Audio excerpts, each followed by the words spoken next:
Ada yang sebagiannya, Masya Allah ya, baru malaf masuk Islam. Ya, terjangkit pemikiran HTI. Sekarang sudah menjadi apa? Pembicara di mana-mana. Kan ini kasihan yang seperti ini. Anak-anak muda kalau dengar orang-orang seperti ini berbahaya. Saya ingin terangkan di sini tahapan-tahapan berbahaya yang bisa mengantar kepada aksi-aksi radikalisme. Jadi orang itu menjadi radikal, itu tidak datang tiba-tiba muncul langsung dia radikal, tidak. Ada proses yang berlalu.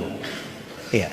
Ini saya beri gambaran bagaimana cara teroris itu membidik anak-anak muda. Itu orang-orang yang membidik seperti itu ada langkah-langkah.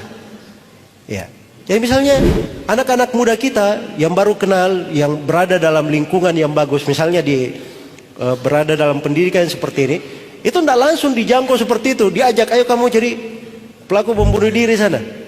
Ya. Tidak bisa langsung seperti itu. Ada tahapan-tahapannya yang dilalui. Nah, ini tahapan-tahapan ini yang ingin saya jelaskan. Setiap orang yang mengantarnya ke sana, ke aksi radikalisme, itu pasti melalui 4 tahapan ini. Ada 4 tahapan ini, salah satunya atau semuanya dia lalui. Tahapan yang pertama, seorang itu dijauhkan dulu dari ilmu syariat, dijauhkan dari ulama yang benar. Iya. Kadang dibuat orang itu senang agama, cinta agama sudah, mulai taat, iya, senang ngaji, iya. Tapi dia tidak kenal ilmu yang sebenarnya, cuma semangat saja. Terus yang kedua, dia tidak diperkenalkan kepada ulama sebenarnya. Makanya kalau dia belajar misalnya kepada seorang ulama yang lurus, nanti dia peringatkan, kamu jangan belajar di situ, bahaya nih orang. Karena itu saya lihat ya di pemikiran trio bom Bali pertama. Ya, trio bom Bali pertama ini mereka orang-orang yang salah memahami ilmu agama. Terus yang kedua, mereka itu hanya mengenal tokoh-tokoh tertentu saja. Usama bin Laden, Usama al-Zawahiri, Abu Qatadah al-Filistini, Abu Muhammad al-Maqdisi.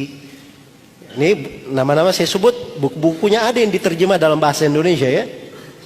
Maaf saya pernah lihat sebagian buku Abu Muhammad al-Maqdisi di Promedia di situ. Sudah diterjemahkan. Ini yang memberi fatwa bolehnya membunuh aparat keamanan. Nah, jadi harus dipahami bahwa mereka ini ya itu tidak mau mendekatkan kepada ulama yang sebenarnya. Ya. Makanya sekarang ini definisi ulama jadi tidak jelas. Ya. Sudah bisa bikin orasi massa, kemudian pegang mic di depan orasi, lantang terhadap pemerintah. Oh ini ulama, Masya Allah. Ya. Makanya belakangan ini banyak ulama yang baru muncul. Ya. Banyak ulama tanda petik yang baru apa? Muncul. Lahirnya dari acara demo-demo. Ya. Itu baru dari dalam sejarah. Ada ulama lahir dari acara demo-demo. Ulama itu kalau dari masa dahulu, itu jelas belajarnya dari mana, tahapan pendidikannya apa, jasanya di tengah umat apa. Itu jelas dari masa dahulu. Guru-gurunya itu jelas, dia ngambil ilmu dari siapa, sanad periwayatannya jelas. Itu ulama namanya. Jelas ya? Ada yang sebagiannya, Masya Allah ya, baru mu'allaf masuk Islam. Ya, terjangkit pemikiran HTI. Sekarang sudah menjadi apa? Pembicara di mana-mana. Kan ini kasihan yang seperti ini.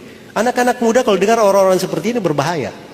Jadi kalau umat ini dibuat jauh dari ilmu syar'i, dibuat jauh dari ulama yang sebenarnya, akhirnya orang tidak tahu sudah ilmu agama, pegangan dada. Jadi gampang sekali diberi doktrin, diarahkan sana sini.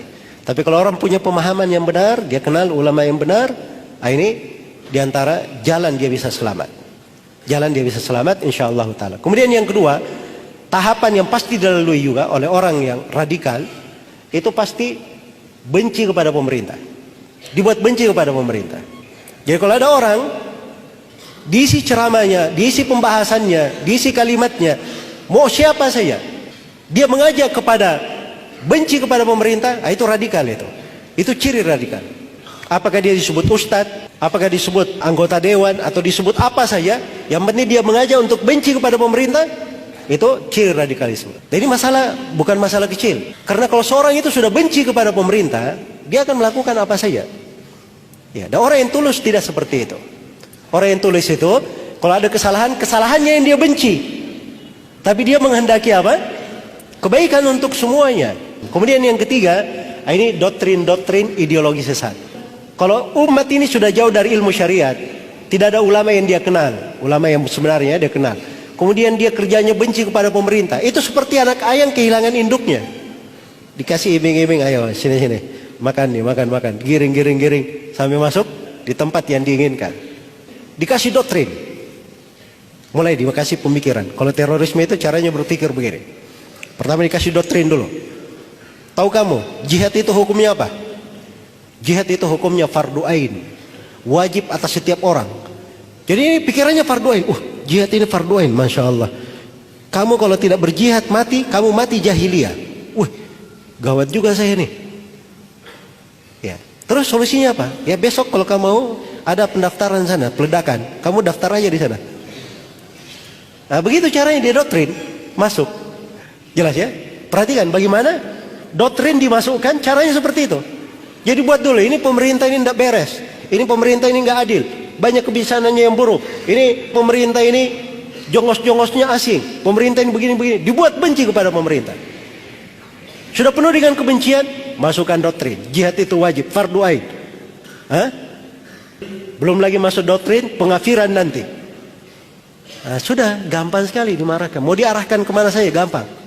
Nah, begitu cara mereka. Makanya kita harus mengetahui tahapan-tahapan ini, supaya terhindar darinya. Karena itu belajar itu, mudah belajar agama itu seperti yang saya terangkan tadi. Ya, indah sekali agama itu. Membawa kebaikan, banyak pintu ketaatan, pintu sorga. Tapi belajar dari orang yang benar. Dan saya tidak menasihatkan ya terlalu, sekarang ini banyak viral, ustadz viral. Sebelumnya tidak pernah dikenal, terkenalnya karena apa? Viral aja, tapi fatwa-fatwanya Masya Allah. Fatwa nyeleneh. Ya, di Indonesia ini gampangan sekali semuanya. Ada yang mengangkat dirinya sebagai imam besar Indonesia. Itu bahasa berat. Kalau di Saudi Arabia, ada yang menganggap dirinya imam besar Saudi Arabia, selain daripada raja, itu sudah digantung itu besok di pengadilan. Sebab itu namanya memecah belah negara. Imam besar negara itu cuma kepala negara. Kalau mengatakan imam besar negara itu cuma satu, Bapak Presiden saja. Itu dihukum syariat. Ya. Ini hal-hal yang seperti masuknya dari mana? Itu doktrin. Dari ideologi yang menyimpang. Kemudian yang terakhir, dari tahapannya juga, pasti akan memuji aksi-aksi radikalisme. Ya. Jadi lihat saja, kalau ada aksi radikalisme dia puji, dia kasih bagus. Nah, ini menunjukkan ini orang ada tahapan yang masuk di situ. Makanya dari kejadian peledakan di WTC itu tanggal 11 September, itu para ulama menyuarakan mungkarnya hal yang seperti itu. Sebab itu tidak ada dalam syariat pembenaran. Yang melakukannya siapa? Kalau dia warga negara, berarti dia sudah membuat pengkhianatan yang besar. Kalau dia orang asing yang masuk ke dalam negara, maka namanya orang asing masuk kan ada stempel di bandara. Nah, itu akad perjanjian untuk menjaga apa? Tidak berbuat keonaran. Ini dia meledakkan. Dia keliru di segala keadaan, di hukum syariat. Karena itu dalam Islam hal itu adalah hal yang diharamkan, tidak diperbolehkan, diingkari oleh para ulama.